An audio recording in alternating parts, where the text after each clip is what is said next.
Oi, pessoal, bom dia. Sejam bem-vindos a mais uma aula. E hoje nós vamos falar sobre biologia, replicação, transcrição e tradução. Bom, esses três nomezinhos fazem parte do nosso ciclo celular, que é dividido em dois momentos: intérfase e divisão. A intérfase é separada em três fases: G1, fase S e G2. G1 é responsável por fazer a transcrição e tradução do DNA. A fase S é responsável por fazer a duplicação e a replicação do DNA. Já o G2 é responsável, assim como o G1, por fazer a transcrição e tradução, sendo uma etapa pré-divisão.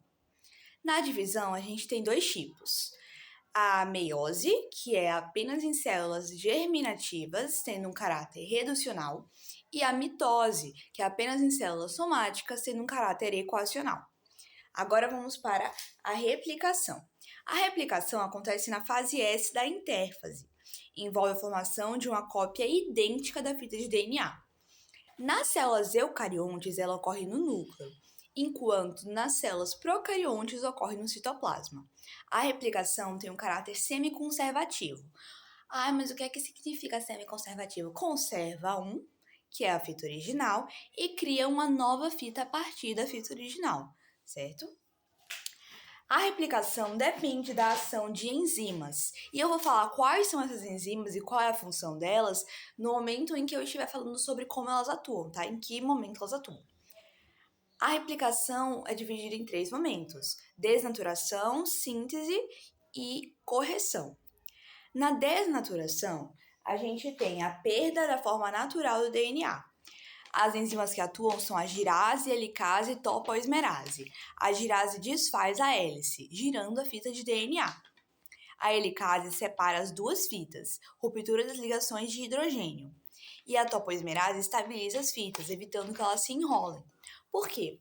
O nosso DNA, ele é assim, né? Ele é muito bonitinho. E aí a gente precisa desfazer isso para conseguir enxergar melhor os nossos genes. Então, para ficarem assim estabilizados, a gente precisa da ação dessas três enzimas.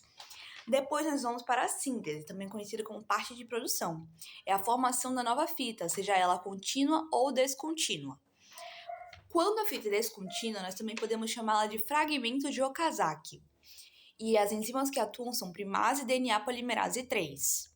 Primase adiciona o primer, primeira sequência da nova fita. DNA polimerase 3 tem a mesma função que o DNA polimerase 2 e que o DNA polimerase 1. Envolvidas na produção e correção das novas fitas. Agora a gente vai para a parte oficial de correção, que é o ajuste do final entre as fitas e a correção dos erros. As enzimas que atuam são as que estão sobrando, DNA polimerase 1 e DNA polimerase 2, tendo a mesma função, eu relembro, do DNA polimerase 3. Observação: a correção não é 100% eficiente, porque o nosso corpo tem vários pontos de checagem, mas alguns erros ainda passam por eles, isso é algo completamente normal. A replicação ocorre no sentido 5', 3', do fosfato terminal para a pentose terminal. Aqui eu vou ter que mostrar a imagem para vocês. Ó, aqui, ó. Então, a gente sempre lê de 5 para o 3, de 5 para o 3. Aqui é a mesma coisa, ó. De 5 para o 3, de 5 para o 3. É porque a fita de DNA é antiparalela. Então, se tem um lado que está subindo, tem outro lado que está descendo. Transcrição, processo de formação, produção das fitas de RNA. RNA polimerase tem total autonomia para a transcrição. Identifica o gene, abre a dupla fita, faz a cópia, ou seja, a transcrição do fragmento gênico e aí finalização do RNA. Quais são os tipos de RNA? RNA-M, RNA-T e RNA-R. Mas Bagel, qual que é a diferença do RNA-M para o RNA-T e para o RNA-R? Vou chegar nessa parte. Calma. RNA-M é a receita da proteína. RNA-T transporta aminoácidos para o ribossomo, ou seja, o RNA-T transporte. Aí você já sabe. Segue a sequência informacional do RNA-M, que é a receita da proteína. E RNA-R, síntese da proteína, componente estrutural do ribossomo, realiza a leitura do RNA-M. Uma informação importante sobre as diferenças do RNA para o DNA. O RNA tem adenina, timina, citosina e guanina. Mas esse é o DNA, tá? E o RNA muda só um pouquinho. Adenina, uracila, que não tem no DNA. Não tem timina, então é adenina, uracila, citosina e guanina, tá? Então, no DNA, a gente tem timina, mas não tem uracila. E no RNA, a gente tem uracila, mas não tem timina. Essa parte já foi. Próxima parte. Splicing. Interessante isso aqui. Evento observado após a transcrição do RNA-M, retirada de regiões não codificáveis do RNA. O que são regiões não codificáveis do RNA? São aquelas sem informações úteis para a síntese de proteínas. Não adianta a gente nosso corpo pegar uma informação que não vai ser útil para a função que ele vai querer executar.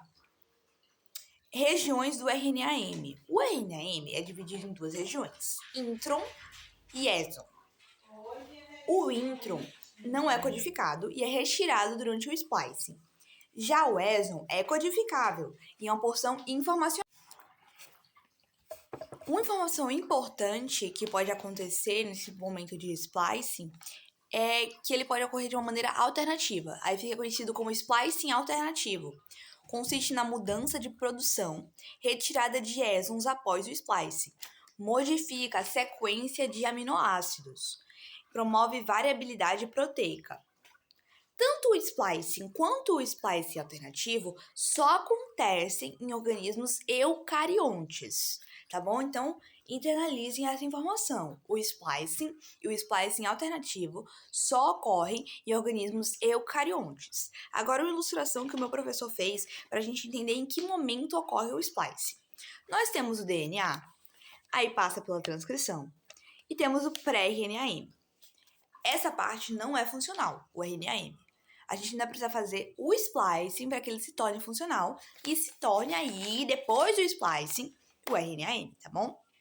Temos o momento de tradução, que é o processo de produção de proteínas a partir da sequência informacional observada no RNA-M.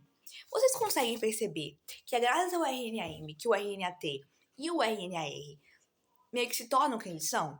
Porque o RNA-M é a receita da proteína. Então, a gente precisa do básico, que é a receita, para conseguir fazer todo o resto. A tradução ocorre durante o G1 e G2. Ele só transcreve se ele for traduzir, tá bom? Não tem motivo para o nosso organismo transcrever alguma informação se ele não tiver a intenção de traduzi-la. Utiliza os 3 tipos de RNA. Quais são? RNA-M, RNA-T e RNA-R. Ocorre no hialoplasma. O que é o hialoplasma? É a parte líquida do citoplasma. No RNA-M, as informações serão organizadas em trincas de bases nitrogenadas. Uma trinca é igual a um códon, que é igual a um aminoácido. O RNA-R, componente estrutural do ribossomo. Leitura do RNA-M para a produção da proteína. RNA-M. Receita produzida a partir do gene, que apresenta a sequência de códons da proteína. RNA-T. Transporta aminoácidos seguindo a sequência da receita. Observação. A tradução é um evento baseado no código genético. E o que é o código genético? O código genético é universal, tá? Todos os seres vivos possuem o mesmo poder de interpretações. É redundante. O mesmo aminoácido pode ser produzido a partir de mais de um códon. Aí, as informações que a gente tinha no código genético foi exatamente aquilo que eu falei. Adenina, timina, guanina, citosina no DNA. E no RNA, adenina, uracila, citosina e guanina. Não precisa estar nessa ordem, pode estar em várias ordens, porque nós temos muitas possibilidades. É isso. Tchau!